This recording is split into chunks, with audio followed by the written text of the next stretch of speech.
Hello all, welcome back to my channel.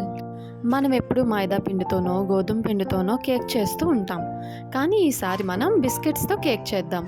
నేను ఇక్కడ Unibic biscuit packets 2 packets తీసుకున్నాను. అవన్నీ తీసేసుకొని ఒక బౌల్లో వేసేసుకొని దాన్ని బ్రేక్ చేసేసుకోండి. పీసెస్ లాగా చిన్న చిన్న పీసెస్ అయ్యేలాగా మనం బ్రేక్ చేసుకోవాలి. మీరు ఎలాంటి బిస్కెట్స్ అయినా తీసుకోవచ్చు. నేను ఇక్కడ యూనిబిక్ తీసుకున్నాను. చూసారా, బిస్కెట్స్ అయితే మనం బ్రేక్ చేసేసుకున్నాము. ఇప్పుడు దాన్ని మిక్సీలో వేసేసుకొని మంచిగా గ్రైండ్ చేసేసుకోవాలి.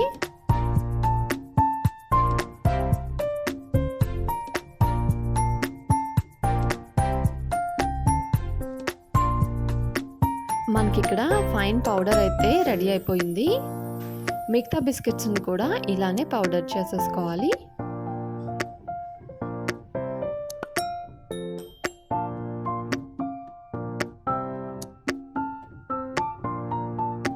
మనం 2 బిస్కెట్స్ ప్యాకెట్స్ పౌడర్ చేసేసుకున్నాము. ఒక బౌల్లో వేసేసుకున్నాము.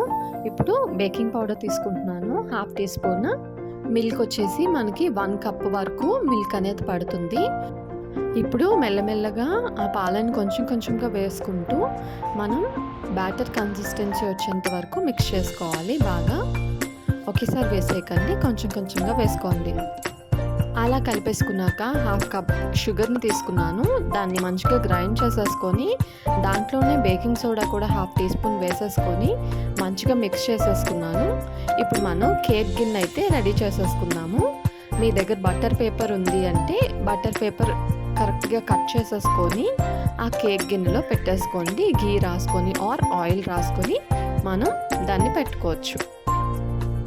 ఈలోపు మనం పక్కన కుక్కర్ని కానీ లేదంటే పెద్ద బేసిన్ లాగా ఉంటుంది కదా మన ఇంట్లో, అలా కానీ అది పెట్టుకొని ప్రీహీట్ చేసుకోవాలి.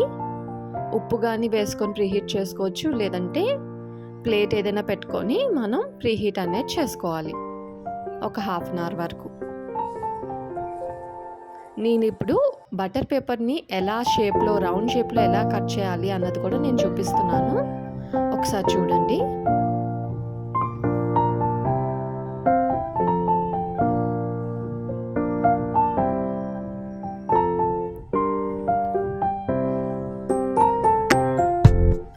ఇలా చేశారు అంటే మీకు అసలు పేపర్ అనేది వేస్ట్ అవ్వకుండా మంచిగా వస్తుంది. మనకి కేక్ కూడా కిందన అంటుకోకుండా బటర్ పేపర్కి ఈజీగా వచ్చేస్తుంది.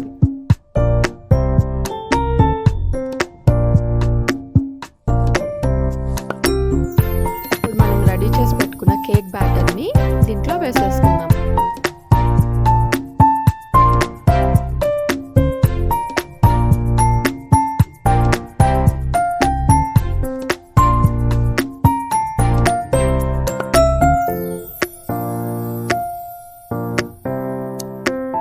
మీ దగ్గర నట్స్ ఏమైనా ఉంటే అది పైన వేసుకోండి, కట్ చేసేసుకొని.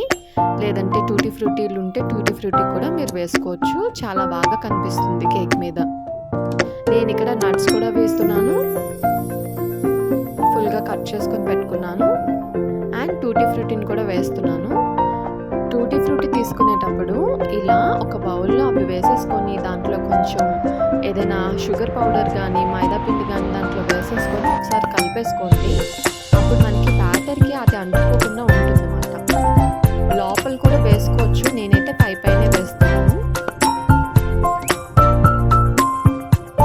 చాలా కలర్ఫుల్గా ఉంటుందండి టూటీ ఫ్రూటీ వేస్తే మాత్రం. నేను ఇక్కడ కడాయిని ప్రీహీట్ చేసుకొని పెట్టుకున్నాను కదండి, దాంట్లోనే మన కేక్ గిన్నెని కూడా పెట్టేసుకొని మంచిగా మూత అనేది పెట్టేసుకున్నాం. అలా 45 మినిట్స్ నుంచి 1 అవర్ వరకు మధ్య మధ్యలో చెక్ చేసుకుంటూ ఉండండి. కేక్ బాగా కుక్ అవ్వాలి. అలా నైఫ్ పెట్టి చూసారంటే మీకు అర్థమైపోతుంది. నైఫ్ అంటుకోలేదు అంటే మనకి కేక్ అనేది పర్ఫెక్ట్గా కుక్ అయిపోయినట్లే. సో చూసారా ఎంత ఈజీగా ఊడొచ్చేసిందో కేక్ అనేది మనకి ఇక్కడ. అంతేనండి, మంచిగా కట్ చేసేసుకొని సర్వ్ చేసేసుకోవడమే. చూసారు కదండి, చాలా ఈజీ అయిన ప్రాసెస్ని మీరు కూడా మీ ఇంట్లో ఒకసారి ట్రై చేయండి. చాలా యమ్మీగా ఉంటుంది.